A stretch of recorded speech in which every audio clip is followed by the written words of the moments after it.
In our previous session, we have discussed alternate energy or alternate fuels for fossil fuels. So, what are those? So, those are our biodiesel.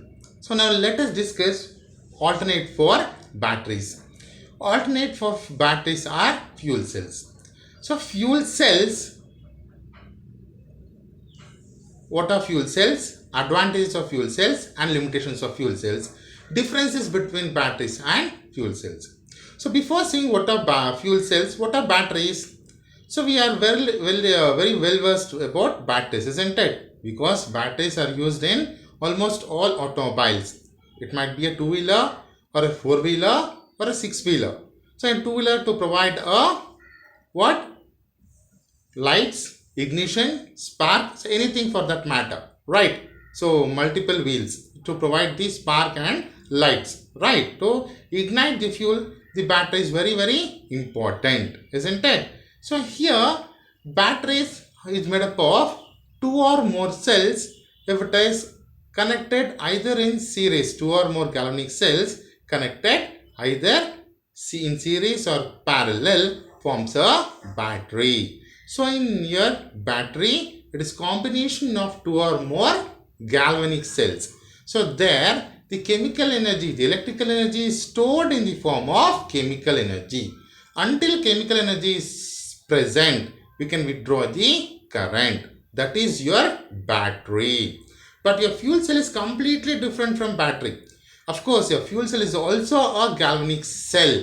But so your fuel cells are defined as type of galvanic cell where electrical energy is obtained directly by combustion of chemical fuels which are continuously supplied. I repeat. So fuel cells are type of galvanic cells where electrical energy is directly obtained by combustion of chemical fuels where the chemicals are or chemical fuels are continuously supplied. So here chemical energy is not stored. Your fuel cells will act only as a reaction chamber. It will not store any chemical energy here, but batteries chemical energy is stored, right? So in fuel cells the chemicals or fuels are continuously supplied, okay, are continuously supplied. Reaction occurs and energy will be liberated. Okay, so the fuel cells, why it is very important, because here redox reactions will occur, okay, and the byproducts are minimal. So let us see what type of reaction occurs here.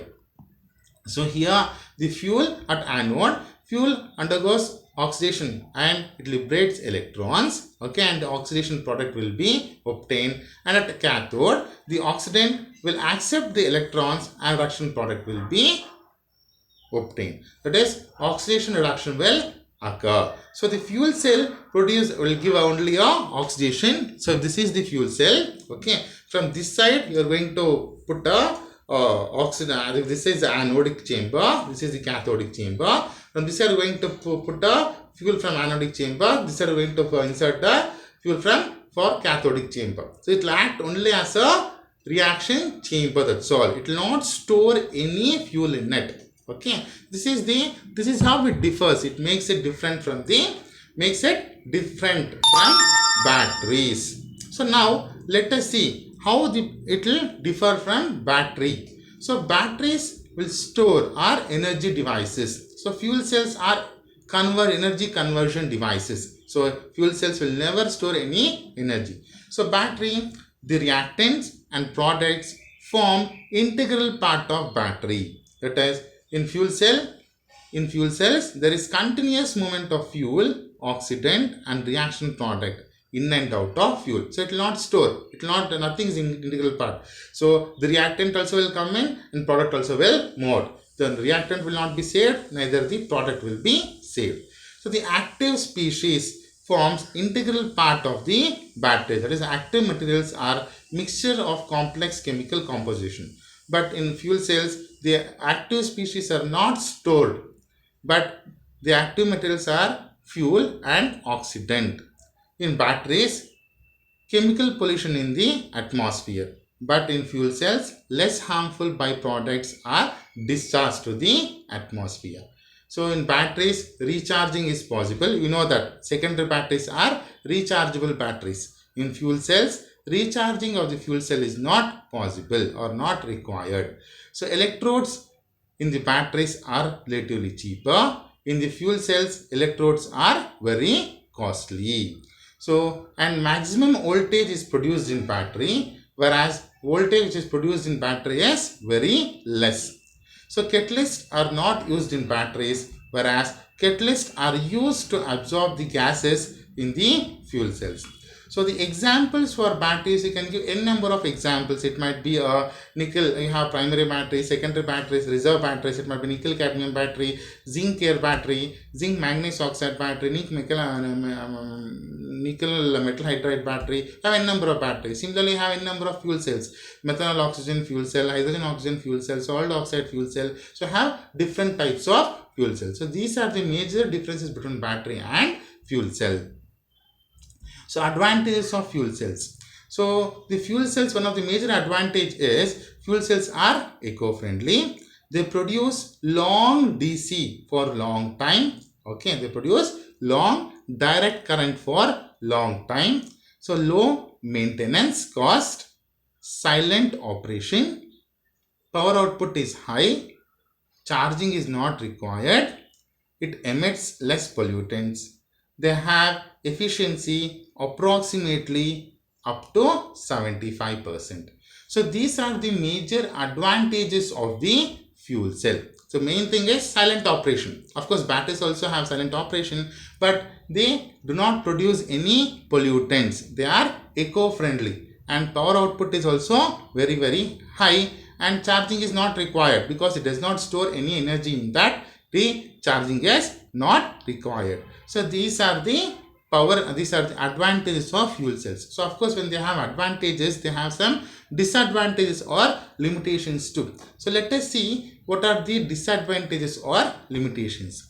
The limitations are, so electrodes used are costly.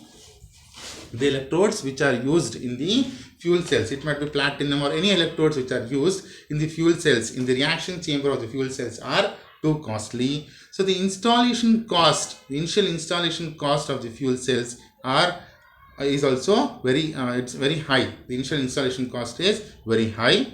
Fuel cells cannot be recharged. That is one of the disadvantage. So the reactants should be stored. So as I told, the fuel cell act only as a reaction chamber. The reactions are constantly supplied, and so the reactants which are supplied, the fuel which is supplied to the reaction chamber should be stored under high pressure. Since it should be stored under high pressure, that becomes very difficult, right? And the power output is also moderate.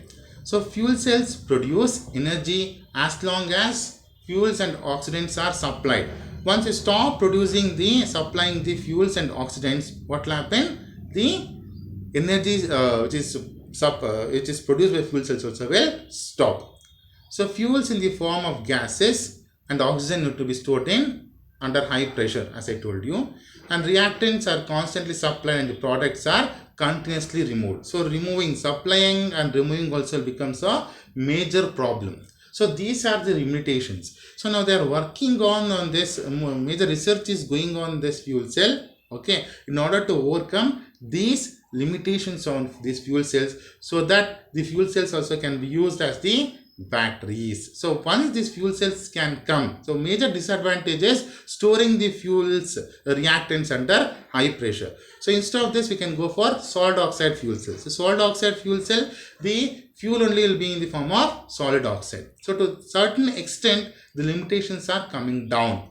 Okay, if that comes, if fuel cells comes, then major amount of energy crisis also will come down. So hope so the energy crisis comes down. Okay, so in our next discussion, we'll see construction and working of methanol oxygen fuel cell and other fuel cells. Thank you.